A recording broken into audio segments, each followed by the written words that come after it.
Welcome back to the 100 spin test. In today's episode, number 68, we continue our dive into the murky waters of roulette strategies, where promises of guaranteed wins often sink faster than someone trying to learn the Scouse accent by saying I want chicken and a can of Coke. What do I know how Scousers sound like? I've never been north of Camden in England. Ever wondered if these so-called foolproof strategies can withstand the chaos of real-world distractions and cognitive biases? Well, you're in the right place. Let's see what happens. Today's test is from a variation on All on Black's CYA strategy by ScouseHouseRoulette.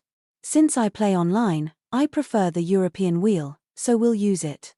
There are 28 winning numbers out of a possible 37, so there is a 76% likelihood of winning on each spin. The presence of the zero allows the casino to whisper to a scream 2.6% of each bet in aggregate, so our expected loss is 41 units. To simplify things for analysis and scaling, I've set the unit size to 1 simoleon. I don't have AoB's level of fake money. So, place 6 units on the third column and 1 unit each on the 4 to 8, 7 to 11, 10 to 14, 13 to 17, 16 to 20, 19 to 23, 22 to 26, 25 to 29, and 28 to 32 corners. You will win 3 units if the ball lands in 3, 6, 7, 8, 9, 10, 11, 12, 13, 14, 15, 16, 17, 18, 19, 20, 21, 22, 23, 24, 25, 26, 27, 28, 29, 30, 33 or 36. You will lose 6 units if you get a 4, 5, 31 or 32, and you will get spun right round baby right round like a record baby right round and lose your 15 units if the ball finds 0, 1, 2, 34 or 35. As always, the animated graph below shows the progress of the strategy as misplayed and gives an idea of how volatile the bet is. There is also a table below showing the payouts and losses for this bet. A link to Jack Ace's bet analyzer that contains much more information for this bet can be found in the description.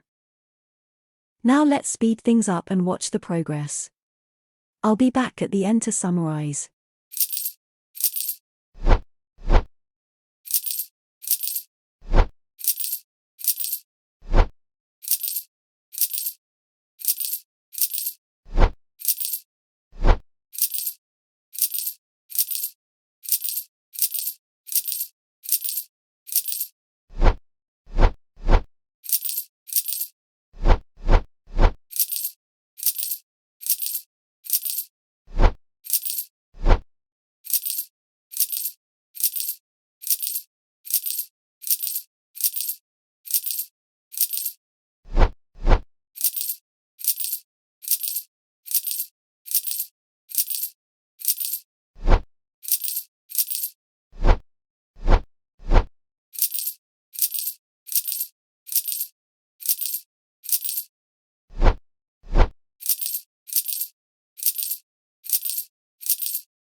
CYA, nah.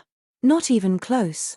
Scouse would not play the strategy the way I did it, and a sane person would not have let things go so bad, but this test serves to strip away obfuscations and demonstrate that high-coverage bets are dangerous. One more loss than expected can send a player into a tailspin, and recovery is next to impossible after a string of losses in short succession. We were hammered by 3 fewer wins and 8 more complete whacks than expected. I ran the routine statistical tests on the results. The average number of spins before we got a hit was 1.4 with a standard deviation of 0.9. That means it took about 4 spins to get a win 65% of the time and 5 spins 95% of the time. 0 and 9 repeated twice, and 2, 3, 12 and 13 each repeated once. The hot numbers were 16 with 7 hits and 0, 1 and 8, with 5 hits each. The cold numbers were 5, 7 and 24, with no hits each. We had one streak of 10 wins in a row, one streak of 9, one of 8, 2 of 7, 1 of 6, 4 of 4 and 4 streaks of 2 consecutive wins. We also had 1 streak of 4 losses in a row, 3 streaks of 3 losses, and 3 streaks of 2 losses. We were in profit for 14% of the test. Keep in mind that casinos don't exist to make you rich. In fact, they exist to drain from your wallet whatever you allow them to take. Never take gambling advice at face value. Test any strategy that you plan to play on a free online game and read as many critiques about the strategy that you can find. Some strategies only work for a limited time, and the remainder don't work at all. Adjust your risk and loss tolerance accordingly. Now let's speed things up and watch the progress. I'll be back at the end to summarize.